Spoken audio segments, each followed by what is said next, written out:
प्राचीन चीनमध्ये सेनापती ली त्यांच्या तेजस्वी बुद्धिमत्तेसाठी आणि अनेक विजयांसाठी आदरणीय होते। एके दिवशी त्यांच्या सैन्यापेक्षा कितीतरी पटीने मोठी असलेली एक प्रचंड आक्रमणकारी सेना त्यांच्या राजाच्या अस्तित्वाला धोका देत होती। त्यांच्या चिंताग्रस्त सल्लागारांनी त्यांना लगेच एक भव्य आक्रमक रणनीती आखण्याची अपेक्षा केली। त्यांनी आग्रह केला, सेनापती, शत्रू आपल्या दाराशी आहे, आपण ताबडतोब प्रतिहल्ला सुरू केला पाहिजे। पण सेनापती ली यांनी काहीतरी अनपेक्षित केले। ते फक्त 3 दिवस शांतपणे आणि स्थिरपणे त्यांच्या तंबूत बसले। त्यांनी ध्यान केले, तपशीलवार नकाशे पाहिले, अहवाल ऐकले आणि शांत डोळ्यांनी आपल्या सैनिकांना प्रशिक्षण देताना पाहिले। त्यांचे सल्लागार अधिकाधिक चिंतित झाले।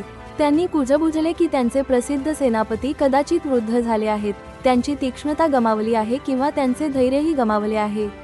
त्यांना भीती वाटली की त्यांची निष्क्रियता हे दुर्बलतेचे लक्षण आहे, ज्यामुळे शत्रूला जवळ आणि जवळ येण्याची परवानगी मिळत होती, कोणत्याही विरोधाशिवाय। ही एक सामान्य गैरसमज होती, एक मोठी दिशाभूल होती जी प्रत्येकाला मूर्ख बनवली।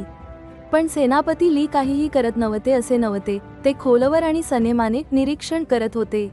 त्यांच्या गहन शांततेत त्यांना एक महत्त्वपूर्ण तपशील दिसला जो इतरांना दिसला नाही। शत्रूच्या प्रचंड पुरवठा रेषा अविश्वसनीयपणे लांब होत्या आणि एका अरुण, कठीण पर्वतीय खिंडीतून पसरल्या होत्या। त्यांनी ओळखले की त्यांचा प्रचंड आकार, जी त्यांची ताकद वाटत होती, तीच त्यांची सर्वात मोठी कमजोरी होती। त्यांनी हे देखील पाहिले की येणारे वादळ लवकरच ती लपलेली खिंड पूर्णपणे दुर्गम बनवेल। विनाशकारी, खर्चिक युद्धाचा धोका पत्करण्याऐवजी सेनापती ली यांनी एक लहान, उच्च प्रशिक्षित गट पाठवला, ज्यामुळे असुरक्षित पर्वतीय खिंड शांतपणे अडवून टाकली। सर्व अन्न आणि पाण्यापासून वंचित राहिलेली ती प्रचंड आक्रमणकारी सेना, गोंधळून आणि निराश होऊन, एकाही मोठ्या लढाईविना लवकरच माघार घेतली। सेनापती ली यांच्या शांततेमुळे त्यांना ते दिसले जे अराजकता आणि घाबरण्याने इतरांपासून लपवले होते। ती निष्क्रियता नव्हती, तर सखोल, अंतर्दृष्टीपूर्ण निरीक्षण होते। खरी शक्ती संघर्षात घाई करण्यामध्ये नव्हती, तर शांत एकाग्रतेमध्ये होती जी लपलेली सत्य उघड करते आणि अनपेक्षित विजयाकडे घेऊन जाते।